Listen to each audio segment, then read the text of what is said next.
12వ వచనం, నిన్ను గొప్ప జనముగా చేసి నన్ను ఆశీర్వదించి నీ నామమును గొప్ప చేయుదును, నువ్వు ఆశీర్వాదముగా నుండువు. ప్రార్థన. పరిశుద్ధమైన తండ్రి, మా పితరుడైన అబ్రహామును పిలిచినప్పుడు నిన్ను గొప్ప జనముగా చేస్తాను మాట ఇచ్చావు, నీ నామాన్ని గొప్ప చేస్తాను మాట ఇచ్చావు, నువ్వు ఆశీర్వాదకరంగా ఉంటావని మాట ఇచ్చావు. ఈ 3 అతని జీవితంలో జరిగించావు. కానీ ఎప్పుడు జరిగించావు అనేది మేము ధ్యానించుకోబోతున్నాం. సహాయం చేయమని యేసునామములో ప్రార్థిస్తున్నాం. ఆమేన్. చూడండి, అబ్రహాము ఎవరో తెలియని క్రైస్తవులు అనేవాడు వారు ఉండరు. అయితే అబ్రహామును దేవుడు నిన్ను ఆశీర్వదిస్తాను అన్నాడు మొట్టమొదటి. తర్వాత నేను గొప్ప జనముగా ఆశీర్వదిస్తా అన్నాడు. ముందు గొప్ప జనముగా చేయబడాలి, మనం తర్వాతనే ఆశ్రయించబడతాం. అంత మాత్రమే కాదు, ఆశ్రయించబడ్డప్పుడే మన నామం గొప్ప చేయబడుతుంది. అంత మాత్రమే కాదు, ఆశ్రయించబడ్డ మన నామం గొప్ప చేయబడ్డప్పుడే మనం అనేకులకు ఆశ్చర్యకరంగా మారిపోతాం. ఈ విషయాన్ని మనం గమనించాలి. నేను గొప్ప జనముగా ముందు చేయాలి అంటే 105వ కీర్తనలో 19వ వచనంలో ఇలా రాయబడింది. 105వ కీర్తనలో 19వ వచనంలో అతడు చెప్పిన సంగతి నెరవేరు వరకు యెహోవా వాక్కు అతన్ని పరిశోధించుచుండెను. దేవుడు అబ్రహాముతో చెప్పిండు, నేను గొప్ప జనముగా చేస్తాను, నీ నామాన్ని గొప్ప చేస్తాను, నువ్వు ఆశ్చర్యకరంగా ఉంటాను. కానీ అబ్రహామును దేవుడు రోజు పరిశోధిస్తున్నాడు, పరీక్షిస్తున్నాడు. ఒకరోజు అబ్రహాము దాదాపు 8 సంవత్సరాలు గడిచిపోయింది నమ్మటం. గొప్ప జనముగా కొంతవరకు అయి ఉండొచ్చు, గొప్ప పేరు కొంతవరకు రావచ్చు, కొంతవరకు ఆశ్చర్యకరంగా ఉండొచ్చు. అనగా ఒక విధంగా చెప్పాలంటే అసంపూర్ణంగా, ఇంకా పూర్తిగా దేవుడు అనుకున్న రీతిగా కాకుండా ఆయన అనుకున్న రీతిగా ఉండొచ్చు. కానీ మనం అనుకున్న దానికంటే ఎక్కువగా దేవుని కోరుతాం. మీరు ఊహించిన దానికంటే, మీరు ఆశించిన దానికంటే నేను అత్యధికంగా చేస్తూ ఉంటాడు. గొర్రెలకు జీవం కలగడానికి, అది సమృద్ధిగా కలగడానికి నన్ను గొర్రెగా భావించి రక్షించింది. గొర్రెగా భావించబడిన తర్వాత ఆ గొర్రె చర్మం కప్పుకున్న తోడేలుగా మారకూడదు. ఆ గొర్రె క్రూరమైన జంతువుగా మృగములతోనే పోరాడి తిని అన్నాడు పౌలు భక్తుడు ఎఫెసీలో. మృగాలతో పోరాడాడు ఎఫెసీ సంఘం. అంటే మృగా స్వభావం కలిగిన విశ్వాసం, లేదా తోడైన విశ్వాసం కలిగిన విశ్వాసం, లేదా అవిశ్వాసంతో నిండిన విశ్వాసం. అవిశ్వాసం వస్తేనే ఆ రూపాలన్నీ వచ్చేస్తున్నాం. దేవుని భయం ఉంటే ఎప్పుడు అలాగే మారము, ఎప్పుడు గరిపినలాగానే ఉంటాం. కనుక దయచేసి చూడండి, యోసేపు విషయంలో ఆ మాట రాయబడింది 105వ కీర్తన 19వ వచనం. అతడు చెప్పిన సంగతి ఏంటి? చెప్పింది, నువ్వు నా కాళ్ళ మీద పడుతువట, అమ్మ నువ్వు నా కాళ్ళ మీద పడుతువట, అన్నలారా మీరు నా పాదాల మీద పడతారట అని తల వచ్చింది. తల భావం దేవుని దగ్గర తెలుసుకోడు. అది వారికి వెల్లడిపరిస్తే శత్రువు అయిపోయింది. సొంత తల్లిదండ్రులకే అన్నలకే శత్రువు అయిపోయింది. కానీ యోసేపు మాత్రం దేవుడు ఏ వాగ్దానం అయితే దేవుని దగ్గర చేయబడిందో దర్శన రీతిగా, కళ రీతిగా దాని భావాన్ని అయితే గ్రహించిండో, దేవుడు చెప్పిన సంగతి నెరవేరేంత వరకు అతడు మాత్రం ఎలా నడుచుకున్నాడంటే నిష్ఠగా నడుచుకున్నాడు, వాక్యానుసారంగా నడుచుకున్నాడు. దూషించిన వారు దూషించలేదు, హింసించిన వారు హింసించలేదు, అన్యాయంగా జైలు పంపించిన వారి గురించి ఎవరితో మాట్లాడలేదు, అన్యాయంగా తనకు భవిష్యత్తు అంతా నాశనం చేసిన వారి గురించి ఏం మాట్లాడలేదు. కొట్టిన వారిని ఏమనలేదు, తిట్టిన వారిని ఏమనలేదు, దూషించిన వారు ఏమనలేదు, హింసపరిచిన వారు ఏమనలేదు, అవమానపరిచిన వారు ఏమనలేదు, నిందలు వేసిన వారు కూడా ఏమనలేదు. అలాగే అబ్రహాము జీవితంలో చూస్తే 37 సంవత్సరాల తర్వాత ఈయన అలాంటి ఏం చేయలేదు. కానీ అవిశ్వాసానికి వెళ్ళిపోయాడు. ఇంకేమి ఇస్తాడు దేవుడు? 8 సంవత్సరాలు గడిచిపోయింది. మాటికి శారమ్మ ఈ నెల ఏమైనా విశేషం ఉందా? నేనే చెప్పనా? నీకంటే ముందు నాకంటే ముందు నేనే చెప్తా అని పాపం 8 సంవత్సరాలు గడిచిపోయినాక విసిగిపోయి ఇంక ఇంకేం ఇచ్చాడు, దమస్కు ఎలియాజరే ఐగుప్తుడు నాకు వారసుడు అని ఎవరితో చెప్పలే, తన మనసులో తను అనుకున్నాడు. ఎందుకంటే దేవుని వాక్యమైన తన ముందు ప్రత్యక్షమై అబ్రహామా భయపడకు, నీ బహుమానం అత్యధికంగా పోతున్నాను, నేను నీకు కేయడం అంటే దయ చూపించమని అని ఒక మాటని గుడాల నుంచి బయటకు ఆకాశ నక్షత్రం లెక్కబెట్టి నీ చేతను ఎత్తు, అలాగే నీ సంతానం ఇవ్వబోతున్నా అని దేవుడు చెప్పిండు. 8 సంవత్సరాల తర్వాత మరి 9వ సంవత్సరం ఇచ్చిండ సంతానం 10లో 11లో 12లో 15లో 16లో 20లో 21లో 22లో 23లో డబుల్ ఇంకా అప్పుడు 8 కానీ ఇప్పుడు 16 అయిపోయింది. 8లో 16 24 అయిపోయింది. ఎందుకంటే దేవుని దగ్గరికి వస్తే మీరు జీవించబడాలనుకుంటే మన అవిశ్వాసంలోకి పోకండి, డబుల్ శిక్ష అవుతుంది, మన 200 శిక్ష అనుభవించాల్సి వస్తుంది. మన మామూలు శిక్ష కాదు, 200 శిక్ష. యెషయాగ్రంథం 45 మొదటి వచనంలో నా జనులను ఓదార్చుడి ఎలీషముతో ప్రేమగా మాట్లాడుడి, ఆమె యుద్ధకాలము సమాప్తమయ్యాను, ఆమె దోషణము తీర్చబడను, ఆమె చేసిన పనికి 200 శిక్ష అయిపోయింది. రాయబడింది, చదవండి అన్నమాట. యెషయాగ్రంథం 45 1-2 వచనం. నా జనులను ఓదార్చుడి ఎలీషముతో ప్రేమగా మాట్లాడుడి, ఆమె యుద్ధకాలము సమాప్తమయ్యను, ఆమె దోష రుణము తీర్చబడను, యెహోవా చేతి వలన ఆమె తన సమస్త పాపముల నిమిత్తము 200 పొందినను సమాచారం ఆమెకి 200. బాగా జాగ్రత్తగా ఉండండి, మనం తప్పు చేస్తే 200 శిక్ష, మామూలు కూడా కాదు. వింటున్నారా? దేవుడిని ఆస్వాదించాలో గొప్ప జనంగా చేయాలనుకున్నాడు. అబ్రహాముకు శోధనలు వచ్చినాయి, లోతు పశువుల కాపర్లకు అబ్రహాము పశువుల కాపర్లకు వైరం కలుగుతున్నది. మేము ఈ పక్షుల వైపు మేము మేపుతాం గొడవలు పడుతున్నాం. ఈ సంగతి అబ్రహాము తెలిస్తే లోతును వినిపించాయా, అట్లా కాదు, నువ్వు తూర్పు దిక్కుపోతానంటే నేను పడవడ దిక్కుపోతా, నువ్వు పడవడ దిక్కుపోతుంటే తూర్పు దిక్కుపోతా. పశువుల కాపరంలో మనకు వైరం ఉండొద్దు, అలా చేయొద్దు, కరెక్ట్ కాదు అంటే అప్పుడు లోతు మంచి పచ్చగా ఉన్న ప్రాంతానికి ఎన్నుకొని అటు వెళ్ళిపోయాడు. జాగ్రత్తగా వినండి. వింటున్నారా? వినండి, బాగానండి. మాది పల్లెటూరు సేవ, మాది చెప్పటం సేవ, మాది సిటీ సేవ కాదు.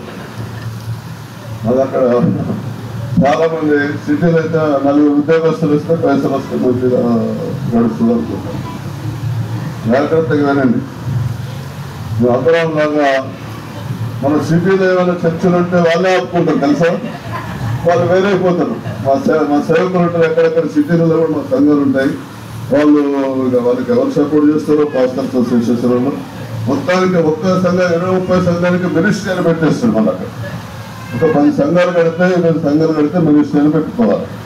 అట్లా లేదు. దేవుని స్తోత్రం. దేవుడు దీవించడం, వారిని సపోర్ట్ చేసే వాళ్ళు కూడా దీవించడం కాదు, వారి మనోరత్వాలు వెలిగించడం కాదు. దేవుని యొక్క వాక్యం చెప్తుంది, నేను గొప్ప జనముగా చేస్తానని ఆస్వాదిస్తానని, నామాన్ని గొప్ప చేస్తానని, ఆశ్చర్యకరంగా ఉంటాను. అయితే అతడు చెప్పిన సంగతి నెరవేరేంత వరకు దేవుని వాక్యం మనం రోజు పరిశీలిస్తాం. ఉదయం లేచిన కంచి పడుకునేంత వరకు. అనుకున్నాక ఎవరు పాపం చేయాలనుకోండి, నిద్రపోయినాక ఏం చేస్తారు, నిద్రపోయేంత వరకు, కన్నంటుకునేంత వరకు పాపం మనకు సాంగత్యం. కనుక దయచేసి జాగ్రత్తగా వినండి. అయితే దేవుడు మిమ్మల్ని దీవించాలని అనుకున్నట్టయితే మీరు రోజు ఉదయం లేచిన కలిసి సర్వాంగ కవచం అంటారు కదా, మన అన్ని అవయవాలు దేవుని వాక్య ప్రకారం నిష్ఠగా ఉండాలి. కళ్ళు, చెవులు, ముక్కు, మూతి, తలకాయలు ఉన్న మెదడు, హృదయంలో మనసు, కాళ్ళు, చేతులు అన్నీ కూడా దేవుని వాక్యానికి భయపడి లోబడాలి. అందుకొరకే రోమా సంఘానికి పౌరులకు ఉత్తరరాష్ట్రం 8:14 వారికి అభిషేకమే లేదు రోమా సంఘానికి.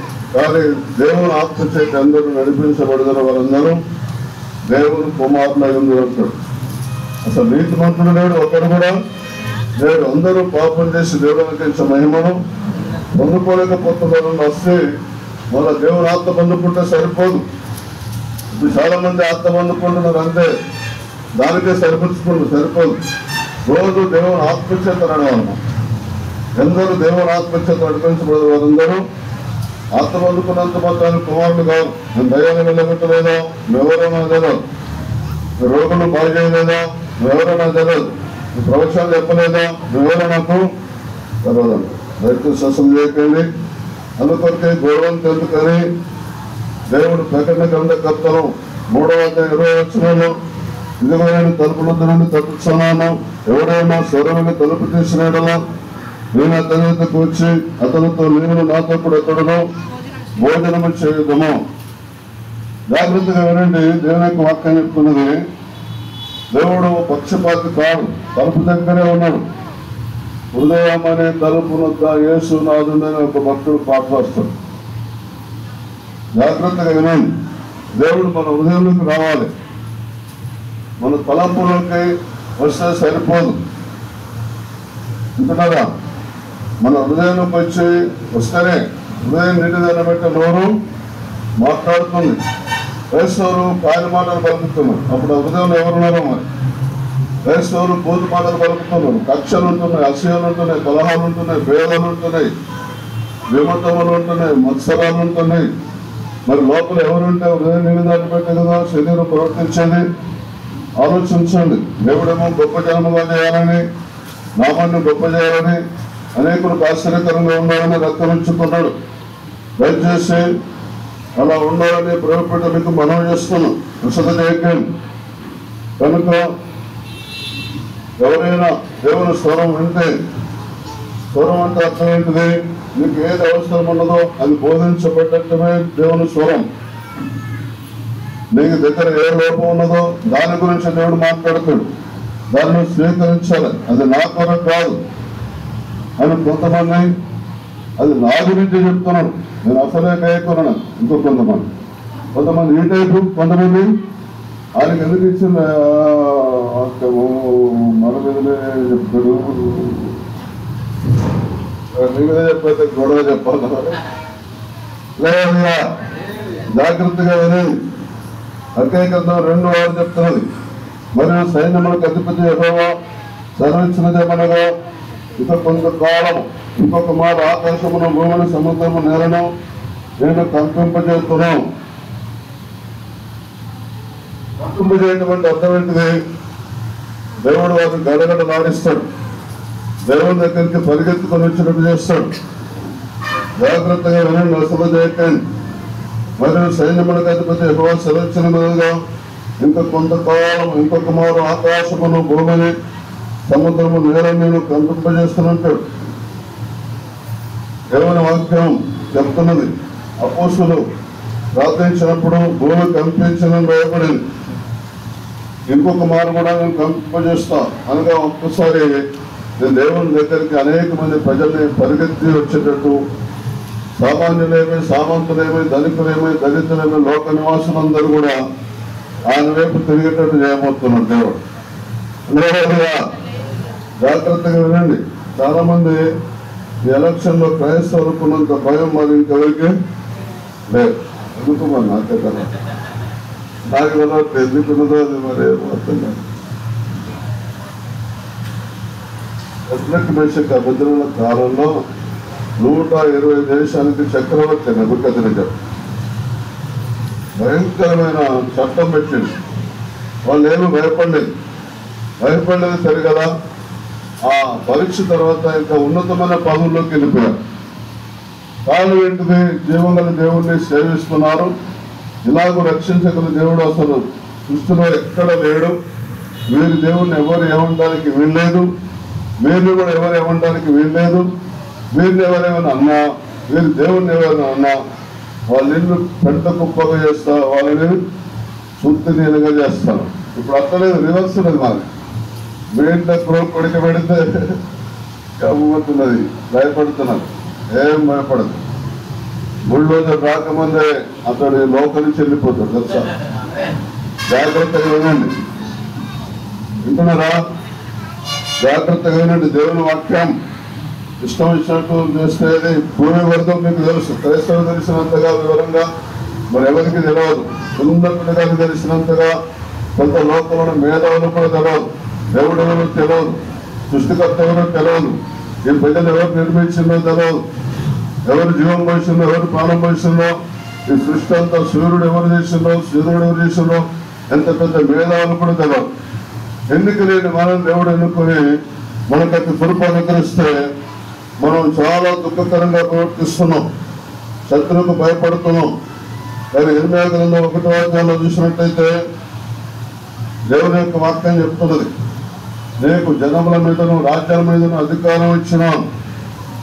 దేని కొరకు? వెల్లగించడానికి, దేని కొరకు? నశింపజేయడానికి, దేని కొరకు? వెలుగొట్టడానికి, దేని కొరకు? పడగొట్టడానికి, దేని కొరకు? కట్టడానికి, దేని కొరకు? నాటడానికి.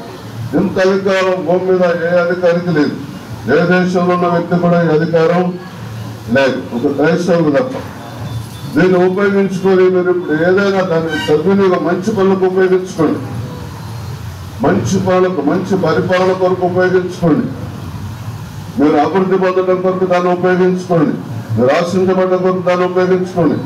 ఏ సమయంలో ఏ సందర్భంలో ఎవరి కొరకు ఎలాగో ప్రార్థన చేయాలో నాకు చేయండి. మీరు ప్రార్థన వింటాడు, అంతేగాని మీకు ఇష్టం వచ్చిన ప్రార్థన దేవుడు వినడు. అందుకొరకే ఈ కథ అంతా ఎందుకు? వీళ్ళకు భాషలు ఇద్దాం. భాషలు ఇస్తే భాషలతో మాట్లాడు, మనుషులతో కాదు దేవుడితో మాట్లాడుతాం. భాషలతో మాట్లాడేవాడు తనకి క్షమాభివృద్ధి గురించుకుంది అని సిద్ధాంతం పెడితే 179 సంఘాలలో లేక వాళ్ళే మోసం చేసుకుంటున్నారు, వాళ్ళని నమ్మిన కూడా మోసపోయిన మార్గం నడిపిస్తున్నారు. దయచేసి జాగ్రత్తగా వినాల్సిందిగా మీకు ఈ సంగతి తేటగా తెలియజేస్తున్నాను. అందుకొరకే యెషయా గ్రంథం 55:6లో యెహోవా మీకు దొరకకపోవడమన్నారని వెతుకుడి, ఆయన సమీపంలో ఉండగానే వేడుకోనండి. ఇప్పుడు యేసుక్రీస్తు ద్వారా దేవుడు మనకు చాలా సమీపంగా ఉన్నాడు, చెప్పలేనంత సమీపంగా ఉన్నాడు. నేను ఇండియా మిషన్ సంఘంలో రక్షించబడ్డా. మా సంఘం ఉన్నట్టు ఏ ఒక్క ఇండియా మిషన్ సంఘం కూడా ఇండియాలో లేదు, కావాలంటే వచ్చి చూడండి. మా సహవాసం అన్నట్టు నేను ఇండియా మిషన్ సంఘంలో బాప్టిజం తీసుకున్నాను. నేను కొంతకాలం బాప్టిస్ట్ సహవాసంలో ఉన్నా. ఎక్కడ కూడా బాప్టిస్ట్ సహవాసం మా సహవాసం లేదు. కారణం ఏంటిది? నేను ఇండియా విషయంలో ఉన్నా, దేవునితో సంబంధం కలిగి ఉన్నా. నేను బాప్టిస్ట్ సహవాసంలో కూడా దేవునితో సంబంధం కలిగి ఉన్నా. నేను పెంతెకోస్తులో కూడా ఉన్నా కొంతకాలం. మరి పెంతెకోస్తు సంఘాలు కూడా మా సహవాసం ఉన్నట్లేదు, కావాలంటే కొంచెం చూడండి మీరు. కారణం ఏంటిదంటే రోజు మనం దేవునితో సంబంధం కలిగి ఉన్నాం. ఇప్పుడు ఒక అబ్బాయికి పెళ్లి చేసినాం. రోజు వాళ్ళు కలిసి వెళ్తున్నారా? నెలకోసారి, 6 నెలకోసారి, సంవత్సరానికి ఒకసారి కలిసి ఉండాలి. చెప్పండి, మీరే చెప్పండి, చెప్పండి. కలిసి వెళ్సి ఉండాలి. ఒక ఆయన నిన్న ఫోన్ చేసి, అయ్యగారు మా బిడ్డకి పెళ్ళి అయింది, ఒక వారం రోజులు కూడా మా అల్లుడు కలిసి లేడు, సంవత్సరం అయింది, ఇప్పుడు విడిపోతాం అంటే ఏం చేయాలి అంటుంది. ఏం చేయాలి చెప్పండి, మీరే చెప్పండి. మీరు కూడా పరిశుద్ధాత్మ బంధుకు కొద్ది విడవబడతాం. కడపూర ముగినప్పుడు అప్పుడు తెలుస్తుంది మా బోధన అర్థమైతే. ఇప్పుడు దానికి అస్సలు అర్థం కాదు. ఇప్పుడు దానికి ఒక గుడ్డితనం గాను, ఒక వెర్రితనం గాను, ఒక అజ్ఞానం గాను, ఒక అవివేకం గాను, ఆత్మ ఉంది ఆత్మానుసరంగా ఉండేవాళ్ళని వెలివేసినట్టు చూస్తాం తెలుసా. మొన్నైతే కరీంనగర్లో ఏ పాత్రం ఓడవాళ్ళు మరి ఎందుకు ఉన్నారు. నేను వాళ్ళకి ఏ కీడు చేయని వాళ్ళ ముఖం కూడా నాకు తెలియదు, వాళ్ళ ముఖాలు కూడా తెలియదు. ఎందుకు అసలు మన శత్రువు ఆకాశంలో దురాత్మల సమూహాలే మన శత్రువులుగా ఉండాలి. అది ఎవరిలో జొరబెడుతుందో వాళ్ళు మనకు శత్రువులుగా తయారవుతారు. అలాగే అది ఎవరిలో జొరబెడతారో, ఆ దురాత్మ ఎవరిలో జొరబెడతారో వాళ్ళు మీకు మేలు చేసే వాళ్ళు కూడా కీడు చేసే వాళ్ళు ఉంటారు, కీడు చేసేవారేమో మేలు చేసేవారు ఉంటారు. దయచేసి అసలు చేయకండి. ఏదో మీకు దొరకమందని వెతుకుడి అని సమీపంలో ఉండగానే వేడుకరండి. సామెతలు 3:21 చెప్తున్నది, ఆ కుమారుడు నిశ్చయమైన జ్ఞానమును వివేచన భద్రం చేసుకున్నాము. మనం జరిపే జ్ఞానం ఉంటే నీ మటుకు నువ్వు రక్షించబడతావు. చాలా మంది పాత్రలు వాళ్ళ మటుకు వాళ్ళు రక్షించబడతాం, కానీ వాళ్ళ సంఘాలు ఎత్తబడవు. ఎందుకంటే సంఘానికి కావలసిన బోధ చేయట్లేదు, తన మట్టుకు తాను చూస్తాడు. కారణం ఏంటిదంటే వాళ్ళు మంచి మంచి స్థలాలకు వెళ్తారు కానీ వాళ్ళు నిలవేయరు, విశ్వాసం నిలవేయరు. విశ్వాసం పైన వాళ్ళు ఎందుకు రాలేదమ్మా ఎటువైనా అని నిలదీసి ఫ్రెండ్ తీసుకొని మళ్ళీ ఇంకోసారి వాటిని ఇచ్చి ఇంకోసారి ఆదివారం ఇటు పోయిన కదా నాకు తెలిసింది. వీళ్ళు పోవచ్చు కానీ వాళ్ళని పడేయారు. వాళ్ళ మట్టుకు వాళ్ళు రక్షించబడతారు కానీ విశ్వాసాలు మాత్రం నేనైతే మా విశ్వాసం మొత్తం ప్రపంచం అంతా తిరిగి రావచ్చు. ఏ గుడి దగ్గర పొమ్మంటే ఎక్కడికి ఎవరిని కూడా ఒక్కరోజు కూడా పోవద్దు అని ఎవరిని నేను చెప్పను. అలాగే ఎందుకంటే భూమి గుండం ఉందని ఇంతకుముందు శాస్త్రం చెప్పారు. వాళ్ళు మళ్ళీ తిరిగి మళ్ళీ మా దగ్గరికే వస్తారు. జాగ్రత్తగా విని ఆ కుమారుడా నిశ్చయమైన జ్ఞానమును వివేచనను భద్రం చూసుకోవడము. నీవు జ్ఞానవంతుడు కావాలి, ఇతరులు కూడా జ్ఞానవంతులుగా చేయాలి. నువ్వు వివేకవంతులుగా ఉండాలి, ఇతరులు కూడా వివేకవంతులుగా చేయాలి. నీ జ్ఞానం నీకే సరిపోతే, నీ వివేకం నీకే సరిపోతే వేరే వాళ్ళని ఎలా చేస్తావు చెప్పండి. అది మన దగ్గర భద్రం చేసుకొని ఎవరి దగ్గర ఏది ఉపయోగించాలో, ఎవరి దగ్గర ఎలా మాట్లాడాలో అలా మాట్లాడినప్పుడే వాటిని కనులెదుకొని తొలగిపోనీయకము. మనం ఎప్పుడైతే దేవుడు మనకు నేర్పించిన జ్ఞానం వివేచన పోగొట్టుకోకూడదు. పేతురు రాసిన 1 పత్రిక 3:9 చెప్తున్నది, ఆశీర్వాదమునకు వారసులుగా ఉండకు మీరు పిలువబడుతుంది కనుక కీడుకు ప్రతి కీడైనను దూషణకు ప్రతి దూషణ చేయక మీరు దీవించుడి. మనం కీడు చేసాం, వాడు నాకు చేసింది కాబట్టి నేను కూడా వాళ్ళు చేస్తాను అని అనకూడదు. వాడు మనకు హాని చేశాడు, వాడు నాకు హాని చేసిన నేను వాళ్ళకి హాని చేస్తాను అనకూడదు. మనం ఆశీర్వాదానికి వారసులుగా ఉంటానికి పిలువబడ్డాం. అబ్రాహాము, ఇస్సాకు, యాకోబులకు దేవుడు ఆ ప్రవక్తలకు వాగ్దానం చేశాడు, మిమ్మల్ని బట్టి భూలోక వంశములన్నీ ఆశ్రయించబడతాయని. దానికి వారసులు మనందరం, భూమి మీద సమస్త మానవ జాతి వారసులు, మన పితరులు చేసిన వాగ్దానాన్ని బట్టి. అయితే మనం కీడుకు ప్రతి కీడు చేయటం మూలంగా పోగొట్టుకుంటున్నాం. దూషణకు పెద్ద దూషణ చేయటం మూలంగా ఆశీర్వాదానికి ఉన్న వారసత్వాన్ని పోగొట్టుకొని ఆ వారసత్వ హక్కును పోగొట్టుకుంటున్నాం. అబ్రాహాములాగా దీవించబడుతుంది, యాకోబులాగా దీవించబడుతుంది, ఇస్సాకులాగా దీవించబడుతుంది. అలాగే దేవుని యొక్క వాక్యం చెప్పినట్టు దావీదు చెప్పినట్టు అబ్రహాము లాగా దేవుని యొక్క వాక్యం పరిశీలిస్తుంది. రోజు మనం పరిశీలించినప్పుడు మనం దారి తప్పుతాం. నేనైతే 3.5 సంవత్సరాల వరకు దాదాపు 15 సంఘాలు కట్టబడ్డాయి, దాదాపు 34 మంది సేవకులైన సేవ విస్తారంగా జరుగుతున్నది. కానీ నేను భయంకరమైన దుర్దినాలు అప్రమాదం వచ్చాను. కానీ ఒక 5 రూపాయలు నాకు అప్పు కొరకు కానీ కుటుంబం పోషణ కొరకు 1 కిలో బియ్యం కానీ దేవుడు ఇవ్వలేదు.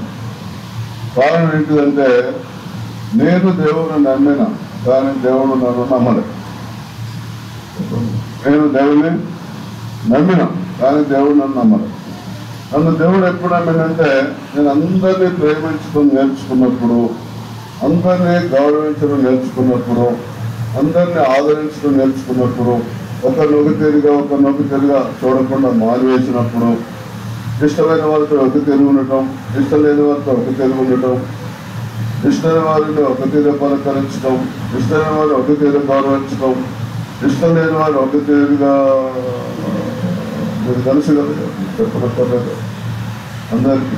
అది ఎప్పుడైతే మారుతుందో మన ధోరణి, అప్పుడే మనకు నిజమైన మారు మనసులు. నాకు నిజంగా 3.5 సంవత్సరాలతో హాఫ్ మారు మనసు ఉండే, ఫుల్ లేదు. చెప్పండి, ఫుల్. మరొకప్పుడు పాపనం, తర్వాత నీతిమంతులం, తర్వాత పరిశుద్ధం, తర్వాత సంపూర్ణంగా అవ్వాలి. చెప్పండి. ఒకప్పుడు పాపనం, తర్వాత నీతిమంతులం, తర్వాత పరిశుద్ధం, తర్వాత సంపూర్ణమైనప్పుడే అబ్రహాము లాగా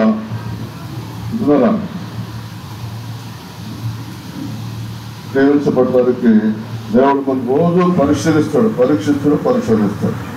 అప్పుడే మన సమస్యల పరిష్కారం అయితే, అప్పుడే దేవుడు నన్ను ప్రతిదూషణ చేయకుండా దిగబట్టుకుంటే, ప్రతికీడు చేయకుండా దిగబెట్టుకుంటే ఓర్చుకుంటే ఎవరికి ఫలానైనా కీడు చేసిండు, ఎవరికి ఫలానైనా నాకు హాని చేసిండు అని చెప్పకపోకుండా ఉంటే మాత్రం దేవిస్తాం.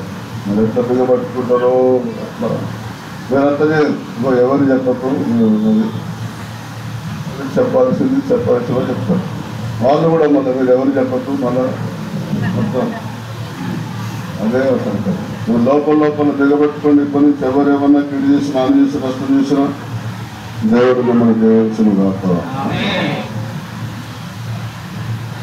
గారు ఈ సమయంలో మన ప్రార్థన చేద్దాం. విన్న మాటలను బట్టి దేవుడు మన వెనుకల్లో వాక్యాన్ని దీవించలాగా మన మధ్యలో సామిలయ్య గారు ఉన్నారు. లక్ష్మీపేట దైవ సేవకులు ప్రత్యేకంగా వాక్యాన్ని మీద ప్రార్థన చేసి తర్వాత కుటుంబ సభ్యులందరూ కూడా ఒకసారి ముందుకు వస్తే దైవ సేవకులు చాలా మంది ఉన్నారు. వారందరూ మీ పైన చేతులు చాపి ఈ గృహం మీకు దీవెనకరంగా ఆశ్రయకరంగా ఉన్నట్టుగా ప్రత్యేకంగా ప్రార్థన చేస్తాం. ప్రార్థన చేసుకుందాం. అందరూ కూడా తయారులోంచి కలుపుకున్నట్టయితే ప్రార్థన పరిశుద్ధుడా, ప్రేమ కలిగిన తండ్రి, నీవు నీ దాసులో ఆమోసాన్ని నిలబెట్టుకొని ఈరోజు ప్రభా కుటుంబంతోటి సంఘముతోటి వీరు ప్రభా మీరు మాట్లాడిన విధానం బట్టి వందనాలు. దాన్ని ప్రభా అబ్రహామును దీవించారు, యాకోబును దీవించారు. వీరు ప్రభా మేము సంపూర్ణమై వీరు ప్రభా నీలో దినదినం ఆధ్యాత్మికంగా ఎదుగుతూ నీ వలే రూపాంతరం చెందుతూ నీ మాట వింటూ వీరు ప్రభా నీ వాక్యానుసారంగా నడిచినప్పుడు అబ్రహామును ఏ విధంగానైతే నువ్వు దీవించావో ఆ విధంగా దీవిస్తున్నని వాగ్దానం చేసిన దేవుడు ఇది ప్రభా కుటుంబీకులను కూడా ఆ విధంగా మీరు దీవించండి. విత్తబడిన వాక్యం ప్రభు అందరి హృదయాలలో ఫలించినట్లుగా మీరే కృప చూపించమని, అలాగే నీ వాక్యానికి లోబడి వాక్యానుసారంగా నడుచుటకు సహాయం దయచేయమని, వాక్యం అందించిన దైవదాసులను మనందరినీ కూడా జ్ఞాపకం చేసుకోమని నీకే మహిమ ఘనత ప్రభావాలు చెల్లిస్తూ నజరుడైన యేసుక్రీస్తు నామములో ప్రార్థించి అడిగి వేడుకొంటున్నాము తండ్రి. ఆమేన్. థాంక్యూ పాస్టర్ గారు.